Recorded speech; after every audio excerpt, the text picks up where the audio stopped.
Welcome to My on Mondays, an explorative approach to the possessive my through narratives, art, and sound. Each Monday brings a new creation and unique perspective. My on Mondays is brought to you by Ming Studios, a contemporary art space and international artist residency program dedicated to the exhibition, experience, and exploration of arts and culture. Along with exhibiting artists from around the world, Ming also serves the community by hosting innovative programs including performances, workshops, screenings, readings, artist talks, and other cultural activities. For more information, or if you'd like to participate in My on Mondays, you can visit our website at mingstudios.org.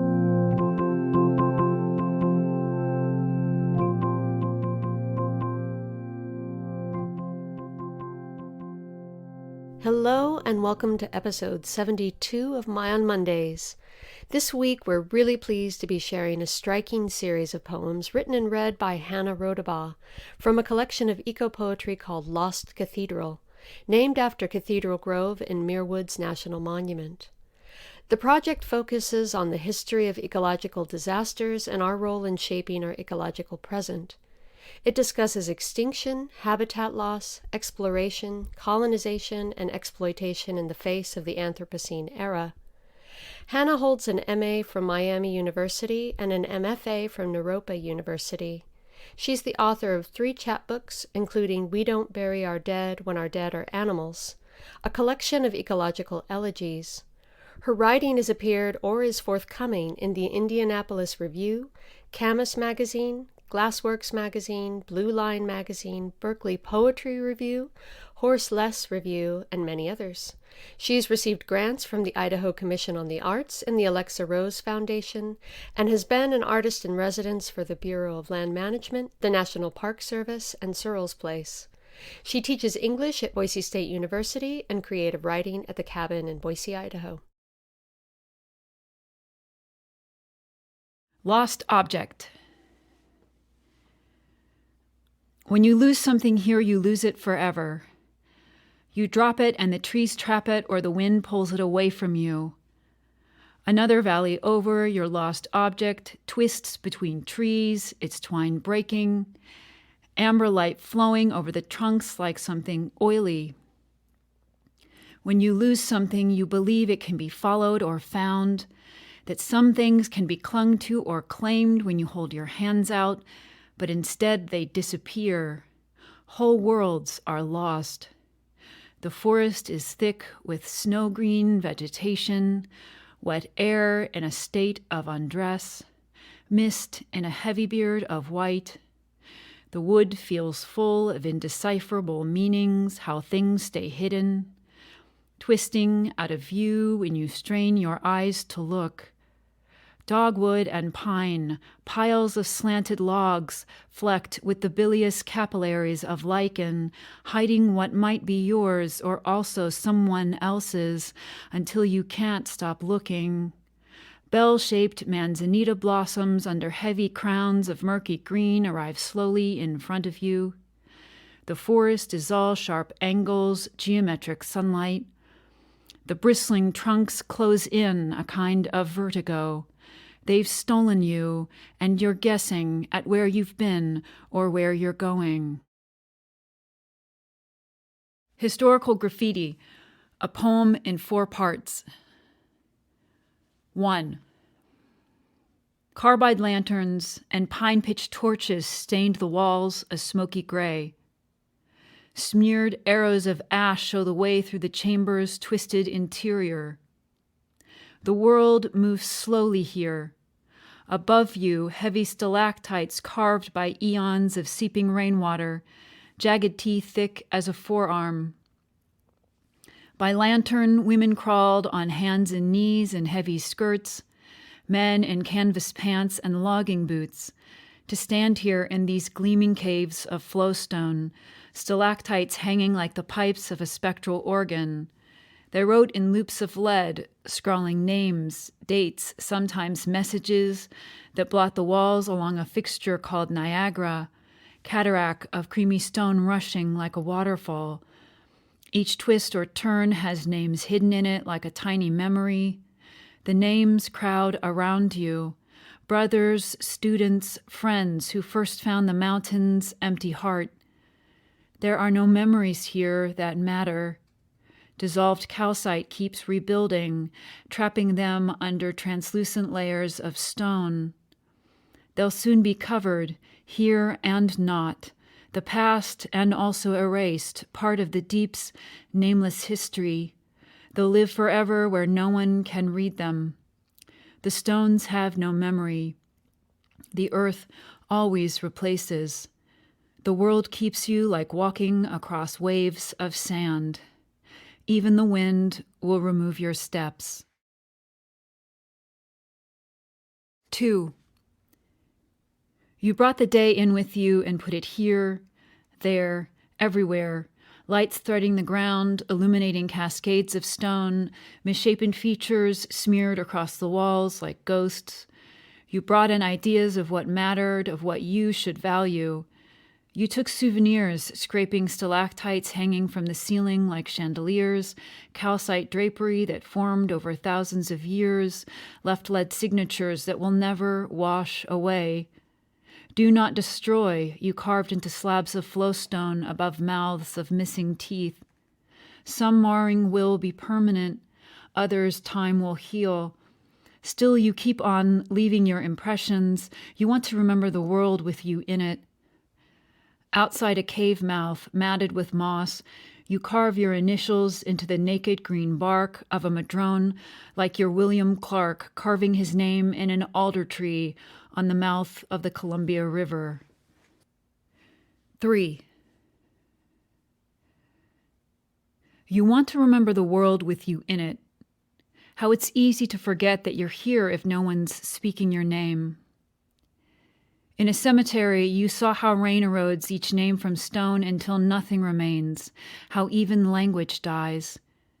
You want to remember the world with you in it. You find a pencil and scrawl your name onto rocks beside you.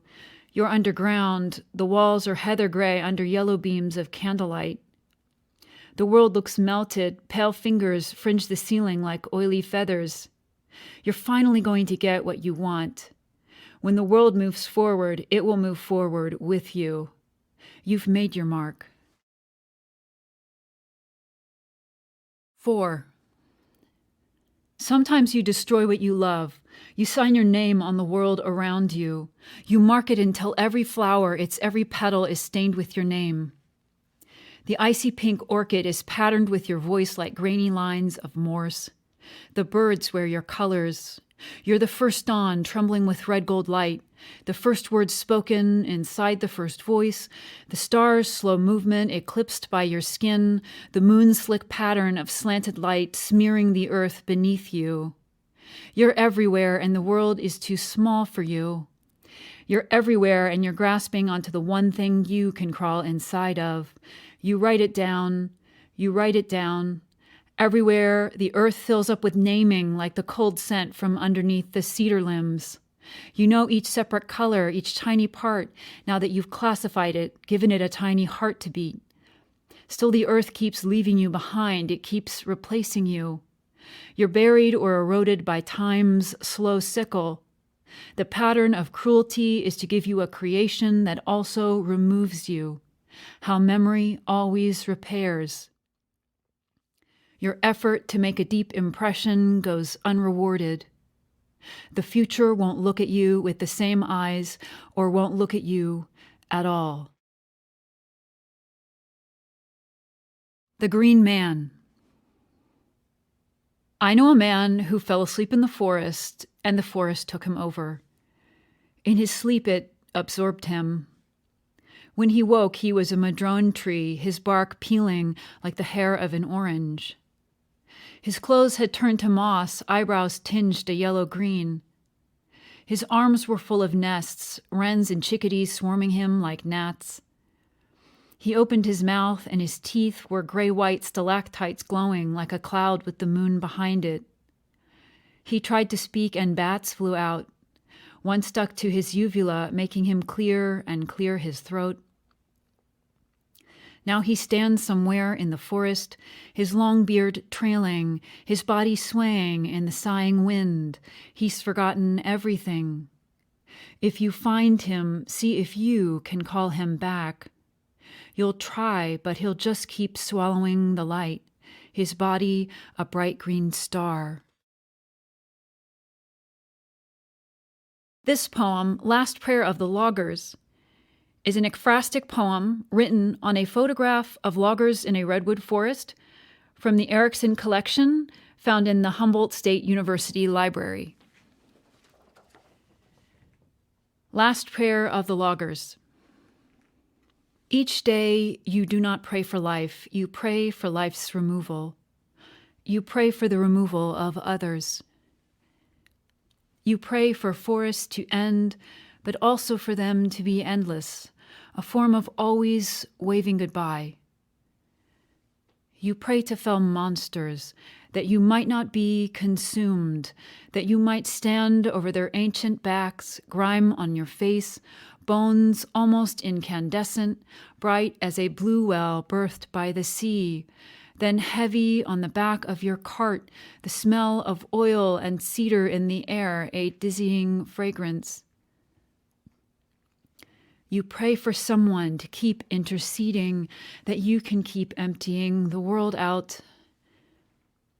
You pray to see sunrises unclouded by branches, fresh green earth held up by a heart of blue, the fresh green earth, the dawn, a welcome arm above it.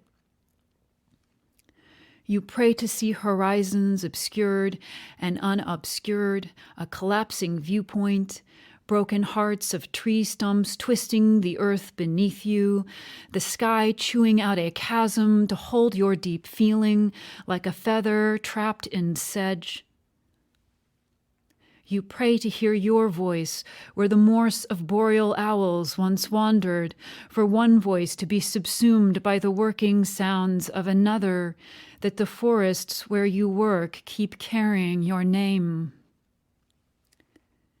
This is a prayer for the sky, for an unobstructed view. The sky rooting you, a kind of looking up, of always looking away. This is a prayer for seeing the moon between the mountains' empty throat, sky gargling out a stranded web of silver. This is a prayer that the earth not become empty by becoming empty, even if only your name still echoes. Old growth in decline.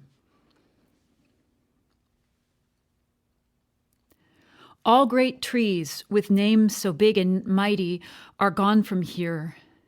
Here we name individuals because individuals are what's left.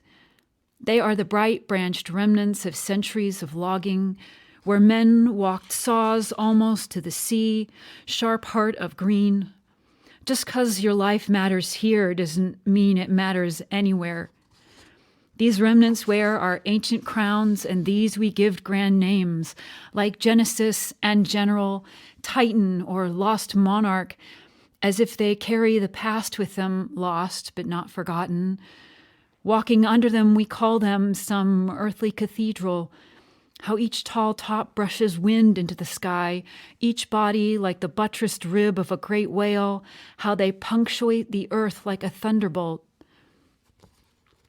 It is a branch deeply rooted in us, that the lesser be impressed by what is less, that what we see is what we can only see, that we can stand before an emptied forest with its feet of clay and stone, where once a golden statue stood, a colossus with its bronzy head, and still will sing its praises. This we will, Osmandius. How easy it is to praise something once it is already gone. Lost sound, northern spotted owl. Sit in an empty field and ask yourself what is missing. What bird, flower, bee, tree is gone now that should be here? Wait to hear the answer from the wind that tells you how to look. It's empty howling. Let it fill you with a wet, hollow feeling until you too are green and growing. Then ask yourself, what lived here once that also felt this wind come alive inside of them? What rare plant felt its frosted buds grow cold from a spring storm of hail against the mountain tinged with green? What soft sounds of night once called out under the high-mooned sky from deep within the rushing of these endless waves of fur? The animal outside us. Classification is not a form of knowing. Naming is not a body knowledge, still a thing we cannot know. The mystery of others, that they are always other, the animal outside us, even though we are an animal. We think we have the only beat on feeling, on an internal monologue, that we are the only I here, the only realized self, and we use it to create an atrophy, a legal fiscal state where we are the only legal entity, the only thing entitled to respect. Until respect is crooked land use, respect is logging trees, walking our saws along the spine of the earth to walk our saws into the sea.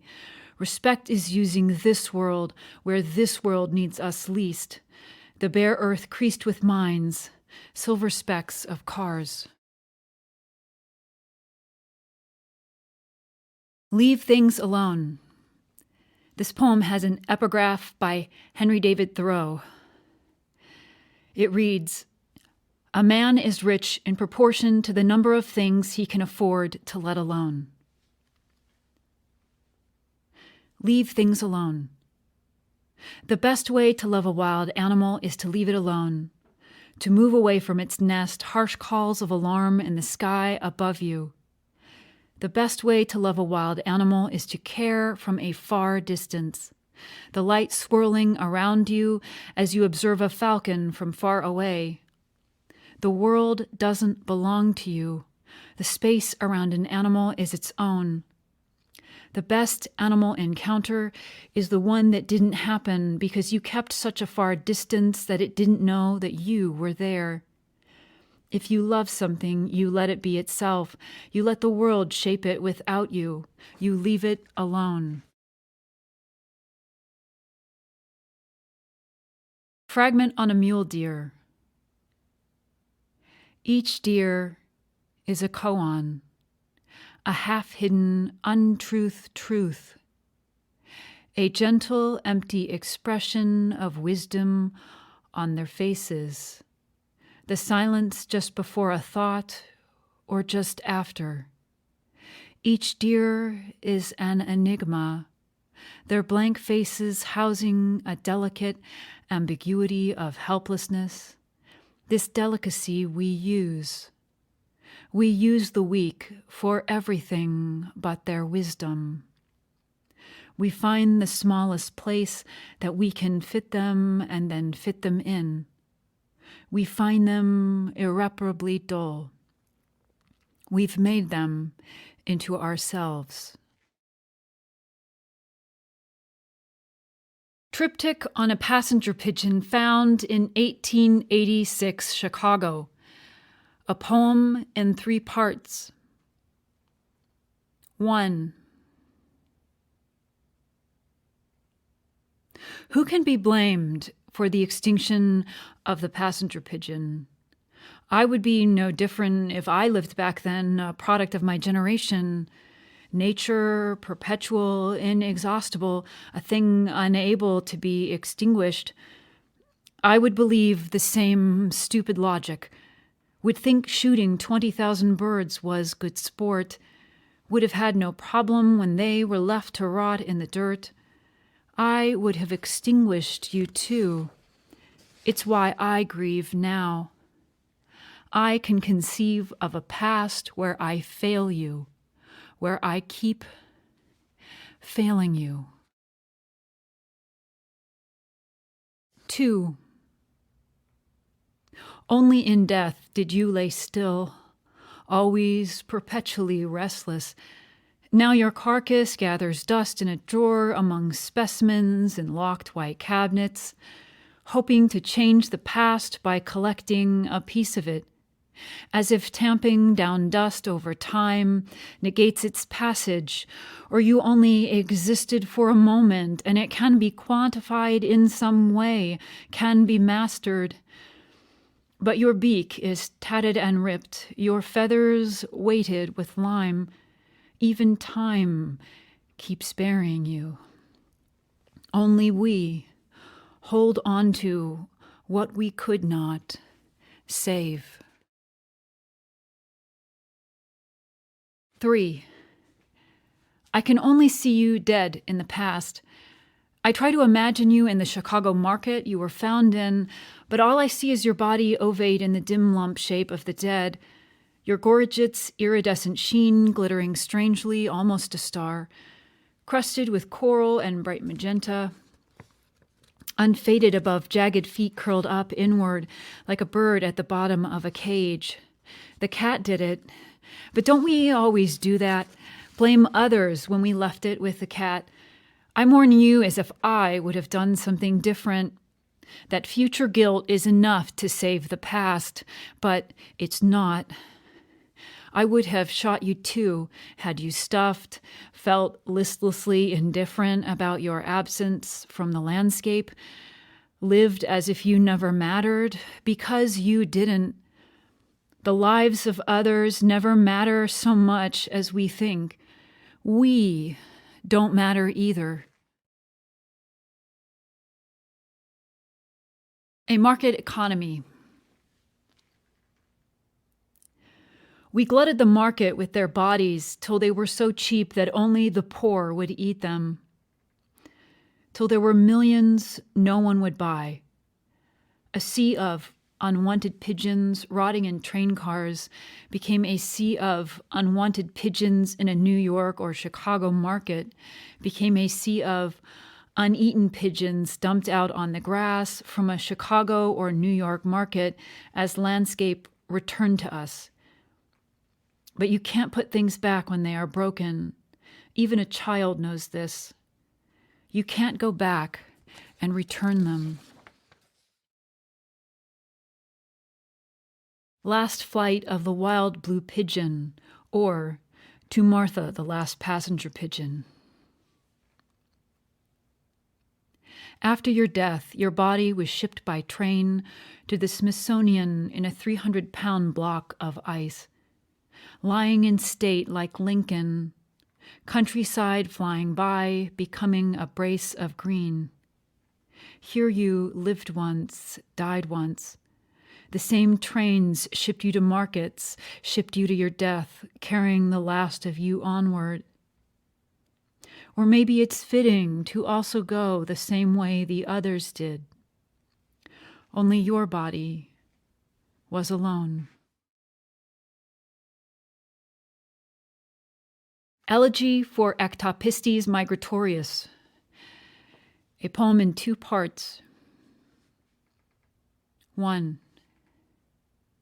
Ectopistes migratorius means wanderer, wanderer. You wandered so far away from the earth that you disappeared. You took passage in the canopy, were swallowed in hectic lightning, the victim of unlucky passage, a passenger, the wanderer, wanderer, that which lives without a home. 2. You were moving in 1869, flying over the Midwestern stratosphere, all top hats and women's millinery with egret feathers. Below you, people sweated and succeeded. Below you, the railroad buzzed with a new invention, splitting the country across like a burst seam, steam spiraling up over the snake, glittering strangely.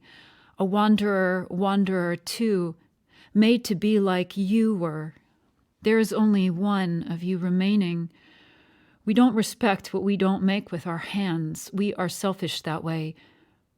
Now the snake moves sleepily where you used to move, where you were streaking as a feathered river across the sky, a kind of railroad for passenger pigeons, for the wanderer. Last sighting of the dodo on Mauritius Island. By the last sighting of the dodo, sailors thought it was a mythical creature. They forgot it had been real once. They lost their memories of its wingless body nested on the beach until they doomed it into nothingness. It became a gesture they made to each other in passing, a kind of dream they did not remember upon waking, so that after 100 dwindling years, when they saw the last one walking towards them, it troubled them, made them worry that the earth was spouting out its monsters anew in human shape, worried what might next come out of the earth, how our bright fears come alive only when we least expect them, until even seeing it again became something uncalled for, uncanny in its jeopardizing quality. Other species soon followed it into nothingness, past all their haunted gestures, a giant tortoise, owl, flying fox, and parakeet. But by then the sailors did not notice them or their absence. How things that are unreal are often unremarkable, if we tell ourselves enough. Natural History Museum. A poem in 3 parts. Great Auk. Now we have whole prisons dedicated to the lost. We call these habitat dioramas, these memories of what is past. Only we put the others on display. Our own we bury, we give away to the earth. We don't make example and call it ecosystem. Surrounded by concrete, painted walls, verdant shades of ugliness are malformed specimens. A great auk over plastic eggs, its glass eyes leaden and dull, less dead and still more dead than everything around it. Eskimo curlew. Now we have whole prisons dedicated to the lost. We call these habitat dioramas. We call them death in life as art. We don't care enough to name them. It's enough to have them standing in at all. Eskimo curlew, possibly extinct, last authentic record. It does not matter that we killed them because we did not name them, did not make them personal to us. We saw the aggregate, the amalgam stand-in, the whole collapsed race. It does not matter that even deer have distinct personalities to the researchers who study them. How our lives are not interchangeable, so why should theirs be? That this is how an animal goes extinct, this othering, this inability to see each loss on a personal level because each loss is not personal to you. Spectacled cormorant. Now we have whole prisons dedicated to the lost. We call these habitat dioramas. Each painted scene is cast in bas-relief against an artificial stillness. Stuffed birds in comical poses, a spectacled cormorant's neck bent like a scythe, and a erudite gesture of dinosauria before badly painted water and lush forest. The dead awash in exposure as photogenic negative, unwilling as in flux, the reverse of film's intention. These lookalikes cannot stand in for the living, no matter how much we try to make them, not even as apologia or placard for our guilt. The scenery cannot take us from this statuary to something moving, cannot breathe the salt air over us, the sea wailing beyond us. It will not get us to remember something lost. When an animal is lost, it's lost forever. The museum becomes an unlikely cemetery for all our buried hopes, all the worlds we couldn't save, the words we could have said to them, unspoken in our throat.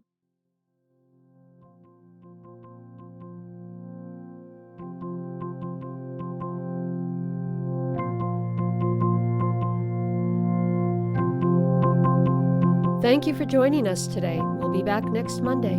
Tune in.